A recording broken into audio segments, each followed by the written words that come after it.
Coming up on Cronkite News, President Joe Biden is set to give his first State of the Union address tonight, and security is tight in Washington, D.C. Plus, a group of journalists take a look at the process for investigating and prosecuting child sexual abuse in Indian country. And later, Disney's movie Encanto raises questions about authenticity and representation. We'll break it down. Cronkite News starts now. Good evening, and welcome to Cronkite News on Arizona PBS. I'm Raina Preciado. And I'm Mitchell Zimmerman. Thank you for joining us. Arizona voters are going to get the chance to decide the ID you need in order to cast a ballot in the state. Right now, only a signature is needed to vote by mail, but a new bill passed by both the Arizona House and Senate would require mail-in ballots to include a date of birth and an early voting number.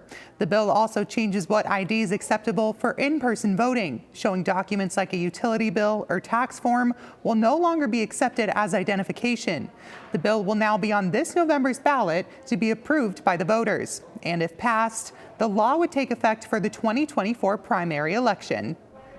The Supreme Court agreed to hear a challenge to the Indian Child Welfare Act. The act requires child welfare agencies to give preference to Indigenous families when placing Indigenous children into homes. Those filing the lawsuit claim the act is discriminatory and hurts Native children. The Supreme Court combined 4 cases into one yesterday to question the law. The case is not expected to be heard until next fall. The federal government is responsible for investigating and prosecuting child sexual abuse in Indian country. But not until the last decade has it been required to publicly disclose what happens to those cases, disclosures that suggest many are falling through the cracks. The Howard Center for Investigative Journalism brings us the story of 2 families from the Navajo Nation scarred by childhood sexual abuse. A group of student journalists also looked at what's being done to help heal Navajo families impacted by this crime.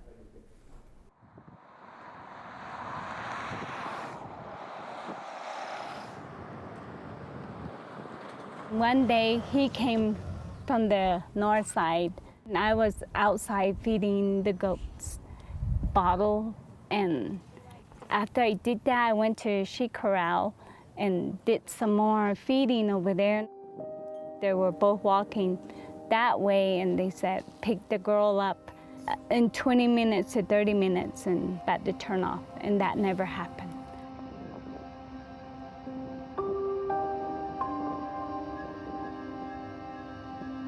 We called the police and it took them a while to come. 2 hours to 3 hours. The sex offender was taking the girl, and seems like nobody cares. Even though we report, they don't look.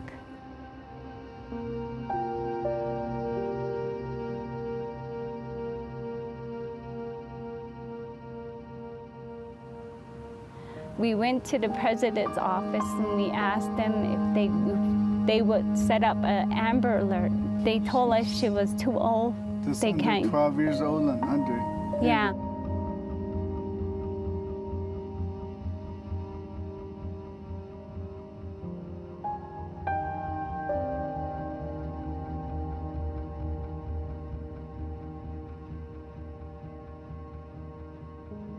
There's always Amber Alerts issued for non-custodial parent. If a child's in danger. I sit on the Budget and Finance Committee and also the chairwoman of the Sexual Assault Prevention Subcommittee. That committee was established back in 2016.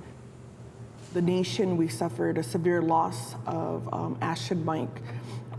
She was taken from her home and sexually assaulted and murdered.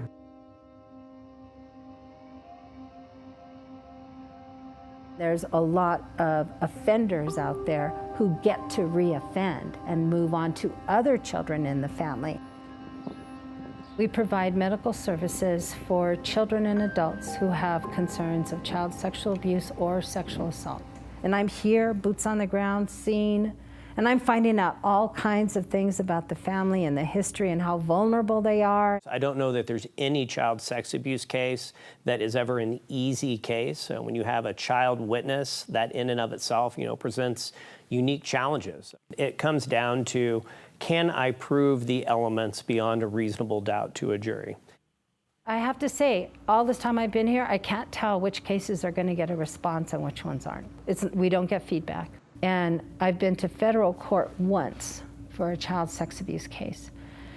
So I know by now I should have gone many, many more times, several times a month.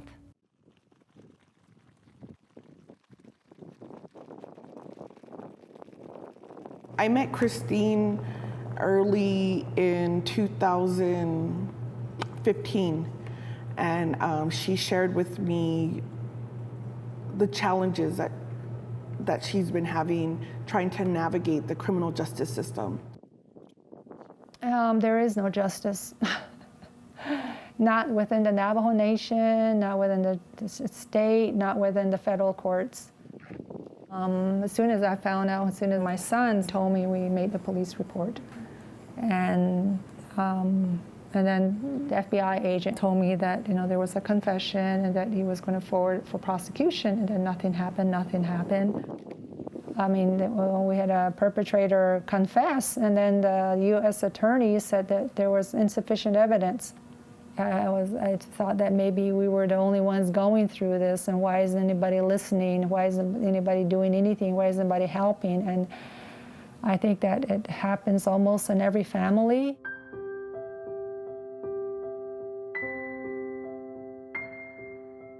I would say that we haven't really appreciated the effects of colonization of the boarding schools. It's like been one thing on top of another, on top of another.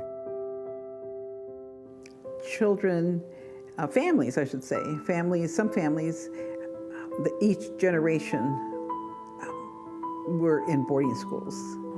We know that when there is a history of child sexual abuse, that there's cycles of abuse that can occur. Those kind of behaviors are learned, and they can be repeated or reinforced in different ways.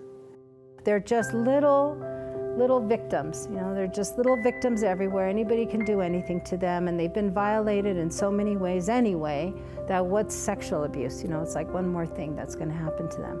And like in our communities, the perpetrator stays like within the home or within the community. I feel like I blame myself for not taking better care of him.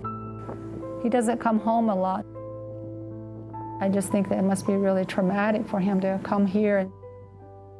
That's the challenge, is if these cases are not prosecuted, then there's no protection to the victim survivor. And also these individuals then are not registered as sex offenders. And so we don't know if there's a habitual type.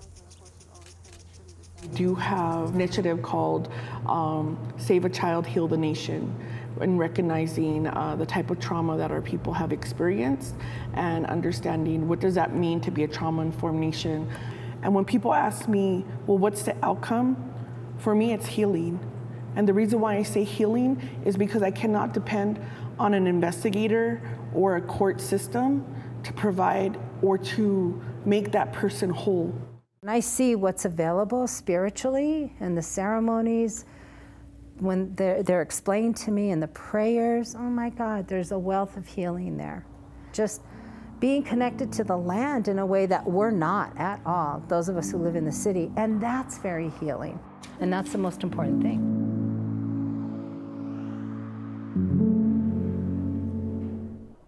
This documentary won the student category for the inaugural Schaffler Prize in Journalism, which honors journalism that advances the understanding of issues related to underserved people in our society.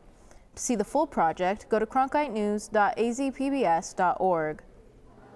President Joe Biden is scheduled to give his first State of the Union address to Congress tonight. And between invasions, inflation, and vaccinations, he'll have plenty to talk about, as Cronkite News reporter Alexia Stanbridge reports from our Washington bureau. Presidents like to say the State of the Union is strong, but when President Joe Biden speaks to Congress tonight, it's safe to say the State of the Union is tense. In little over a year, under one-party Democrat rule, the State of the Union is in a crisis. That crisis can be seen in the fence that went up around the Capitol in preparation for tonight's address. Capitol Police have asked National Guard troops to be on standby. The speech comes against a backdrop of war in Ukraine and spiraling inflation at home. Despite the challenges, however, William Yateman with the Cato Institute expects it to be a normal State of the Union address in many respects. He's going to, conduct an hour-long infomercial for his policies and his agenda.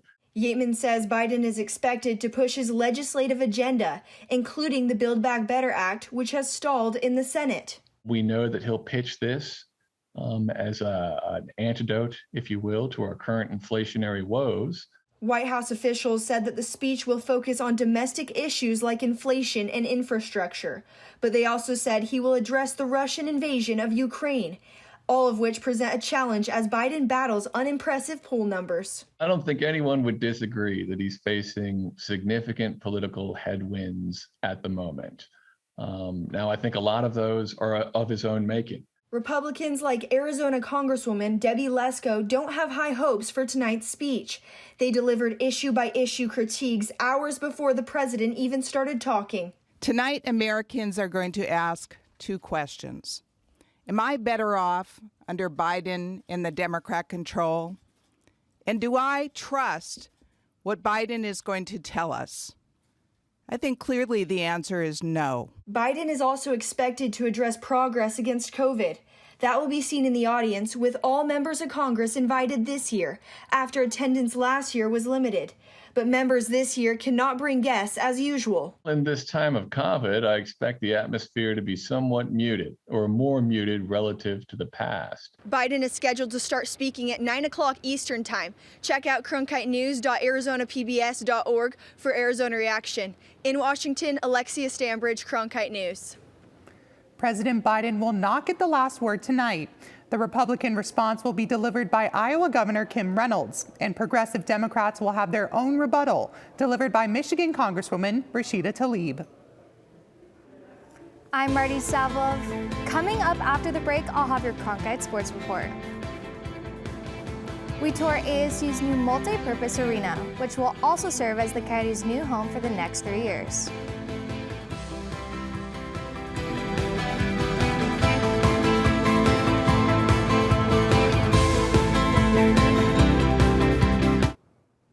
The Walter Cronkite School of Journalism and Mass Communication's Phoenix Sports Bureau provides students with hands-on learning experiences and opportunities in sports journalism. From covering local high schools, colleges, and the pros, students get the opportunity to go live from our Facebook shows covering local, collegiate, and pro sports in the Valley. From digital reporting, broadcast, social media, and producing, there's opportunities for all. For more, go to cronkitenews.azpbs.org.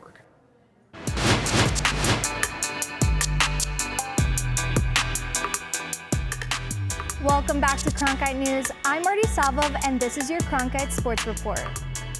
Major League Baseball extended the deadline for owners and players to strike a new deal before opening day gets postponed. Originally set for yesterday, the league gave the two sides all day today to try and get something done. So far, the Players Union rejected the owner's best and final offer. Opening day is slated for March 31st. Players are estimated to lose $20 million per day every regular season game that gets canceled. Spring training has already been on hold for 2 weeks. National baseball writer Robert Murray is reporting that the Players Union has contracted with Bellbank Park in East Mesa to use the fully staffed stadium as a training facility for players as they wait to get back with their teams. 18 players worked out there today. The city of Glendale will terminate its lease with the Arizona Coyotes at Gila River Arena after this season. But the Coyotes have found a new temporary home that they will share with ASU. Cronkite News reporter Emily Bernstein explores the new multi-purpose arena in Tempe. All in favor say aye. Aye. Aye. Any opposed? Nay.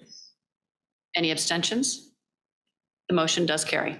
The Arizona Board of Regents meeting confirmed a plan settling the Coyotes' new arena home at Arizona State University's multi-purpose arena for at least the next 3 seasons. The 5,000-seat arena will serve ASU men's hockey team, women's gymnastics, and the wrestling team, as well as concerts and shows. But housing the Coyotes will attract a new audience. The fact that the Coyotes are interested in playing here, while they are on their way to a journey to a new facility, just sort of validates the quality of what we're doing here and the excitement around this particular location in downtown Tempe and in East Valley. This new addition to Tempe will serve multiple services to not only the public, but the hockey community as well. The Coyotes' move to a smaller arena will encourage a unique, intimate experience for its fans. Hockey belongs here in the desert. This is a hockey town, and we've said this over and over again. This partnership will also shine a spotlight on the Sun Devil hockey program. That college atmosphere, playing in front of your own fans, at a packed building every single weekend was a lot of fun. Construction is ahead of schedule and is set to open fall of this year. The Coyotes are expected to play on the ice of the new multi-purpose arena at the start of next season. In Tempe, Emily Bernstein, Cronkite News. After being upset by Colorado over the weekend, the number 2 ranked Arizona Wildcats will take the court tonight to face 16th ranked USC on the road. The Wildcats defeated the Trojans in their only other matchup this season last month in Tucson. After a wild weekend of upsets, with 7 of the top 10 teams losing on Saturday, the Wildcats held on to their number 2 spot in the rankings. They hope to secure the top spot in the Pac-12 with a win tonight at Galen Center in the final road game of the season. That's all for today's Cronkite Sports Report. Back to you, Mitchell. NBC News Today weather anchor Al Roker received the 38th annual Walter Cronkite Award for Excellence in Journalism this afternoon. ASU's Walter Cronkite School has honored a prominent journalist with the award every year since 1984. An audience of hundreds of Cronkite students, as well as scholarship donors, attended the event. Roker got his start in the industry in 1974 in Syracuse, New York, and never thought he would be in front of the camera. He says he is extremely grateful to be receiving this award. That's it for Cronkite News tonight. Thanks for joining us. For top Arizona stories anytime, go to cronkitenews.azpbs.org. Disney's movie Encanto raises questions about authenticity and representation. We'll break it down next.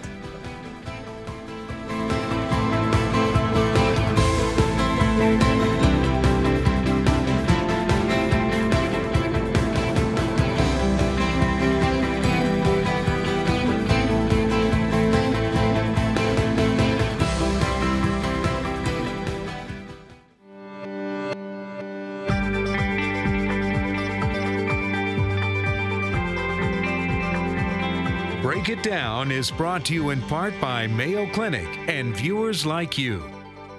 Hi, I'm Manuel Avila Santiago. I'm Associate Dean for the College of Integrated Science and Arts, Associate Professor of Communication and Culture, and the host of Break It Down. While Encanto hit theaters and Disney Plus a few months ago, we're still having deep conversations about it.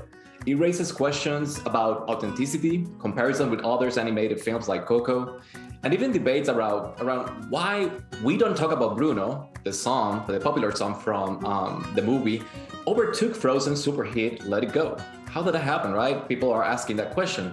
But whether you like it or not, whether you're pleased or not, we can all agree that Encanto is a multi-layered text with a lot of interesting potential readings, right? And my colleague, Orquídea Morales, is the perfect person to chat about Encanto. So let's break it down. The first question is, Orquídea, in a nutshell, what is the premise of Encanto and why has it generated so much interest? So the general idea of Encanto, I think, is very similar to other Pixar Disney movies. It's an outcast child that doesn't fit with her family. Her name's Mirabel, so she doesn't have magical powers. Everyone else in her family does. And it's her trying to figure out how she can be of value to her family without magic and trying to keep the family together while also figuring out why they are the way they are. Film critics, most of them love it. Scholars, some of them love it, some others not so much. So I would like to know a little bit, what are some of the most prominent criticism of the film? The big criticisms have been that it flattens Latinx and Latin American identities. So the movie takes place in Colombia, and people talk about it as if it were a Latinx movie or a Latinx representation, which it isn't, right? It speaks to a lot of us that are first gen or immigrants or things like that, but it's not about us. So it really is about the complexity of representation when it comes to Latin American and Latinx communities. I think that's one of the big critiques, and rightfully so. But overall, I think I've seen mixed reviews, as in people say, these are some of the problems, but we love it, or it made us cry, or the music is great. So I think Disney knows how to pull at your heartstrings so well that it's hard to hate a Disney movie straight out. I know, I can agree with you too. And there's been a lot of podcasts and discussion online about this. And some of the questions are around authenticity, right? Those authenticity questions keep popping up. Is it reasonable for us to expect such a thing from a multinational corporation such as Disney? What do you think? The thing is, culture changes constantly. So authenticity is important, but it's also tricky. So I think we should expect them to do their research, right? Which it seems like they've done. We should expect them to be thorough. We should expect them to be respectful and not perpetuate negative stereotypes. But at the same time, we shouldn't put the hat of authenticity on Disney, in my opinion, right? Like they are appealing to a broad audience. So they want things to be vague, and they want you to be able to identify even if you're not Colombian, right? So it's a lot to ask of one company, but it's also important to require that they do some research, right? We don't want, what is it, the Three Caballeros again? I know, right? So one of the things that really intrigued me about the film is I'm not from Colombia, I'm from Puerto Rico, but there was a lot of moments in which I feel a really strong connection, specifically through food, right? Those scenes in the kitchen and making, dinners and preparing, that preparation process is always, there's a lot of connection there. So it really appealed to me. That's one of the areas that I think is this trend, making arepas, and all of us, most of us grew up with some type of arepa in our houses, right? Yeah. In the table, more even for breakfast or dinner or something like that. So I thought that the element of food was really interesting. And another thing that caught my attention was that you wrote on Twitter that you wanted to read Encanto through a horror lens, right? Yeah. I was in shock by that, and my mind began making those connections. And of course, there is a commentary on generational trauma, on pain, obviously on death. But another obvious link is the esoteric element of the film. And for those of you who are not familiar, Encanto in Spanish is often used to describe a brujeria or witchcraft.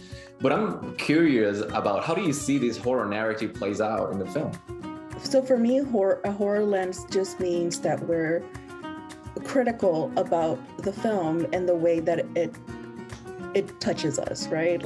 And I don't think Encanto is a horror film, but there's horror moments or horror bursts in it that make us think and that make us feel. These are horrific moments, and they're great to pick out in movies like this because they let us talk to children about these things, right? So we can talk about pain, loss, belonging, and horror things. Life has a lot of horrific moments, unfortunately. I mean, we're living through a pandemic. What's more horrific than that? So we need to have those tools to talk to children, to talk to each other about them. And films that are not within the genre allow us to do that with these small moments of horror. Very interesting. And of course, we have the character of Bruno, as you mentioned, lurking throughout the film, right? And he's there. But I have to be honest, what horrifies me the most is that, according to media critics, animated movies have been the most successful in telling stories about Latino and Latinas. That horrifies me. And I use Latino and Latinas, between quotes, because of course these films, as you mentioned, they were mislabeled as Latinas or Latino stories, when in reality, a film like Coco, right? Specifically a Mexican tradition of Dia de los Muertos. That's what Coco tackles. In the case of Encanto, the Madrigal family in Colombia.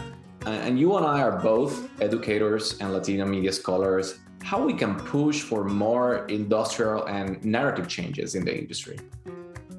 That's such a difficult question because I think it's important to celebrate the wins. The Coco and Encanto are both wins in some ways when it comes to representation. And there's overlap, right? We bring the trauma from these countries to the US, and then we have like the racial class ideologies of the US implanted over those. So they are very complex stories to tell, and there's power in that. So we need the quantity and the quality together to get those stories. And a big part of that is movies like this open doors for people and creators, right? Lin-Manuel Miranda, plays a big role in Encanto. He's talking about doing a Broadway musical of it, right? So that's great. We need more creators. We need other creators. It can't be the Lin-Manuel Miranda show all the time. I read somewhere, I think on Twitter, I think it was a retweet that you made, that he's planning on doing a film about the Puerto Rican diaspora, which could be a Latinx story. I mean, if we think about it, that would be interesting. But obviously there's people already rejecting the idea of it. So, I mean, it's all about audiences and audiences' reaction in terms of the consumption and circulation of these texts. And I'm really, really encouraging our audiences to let us know what they think about Encanto without giving a lot of spoilers, right? We got to be careful with those who haven't watched it. And we encourage to watch it because I think it's a really interesting text. So thank you very much for joining me today, Orquídea. It's been a pleasure talking to you. Of course. Thank you so much for having me. And I agree. Go see Encanto. Take your handkerchief because you're going to cry. Thank you.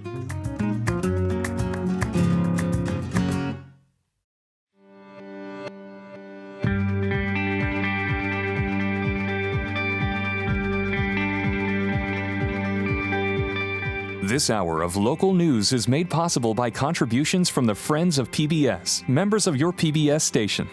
Thank you. If you have comments about Arizona PBS News, please contact us at one of the addresses on your screen. Thank you.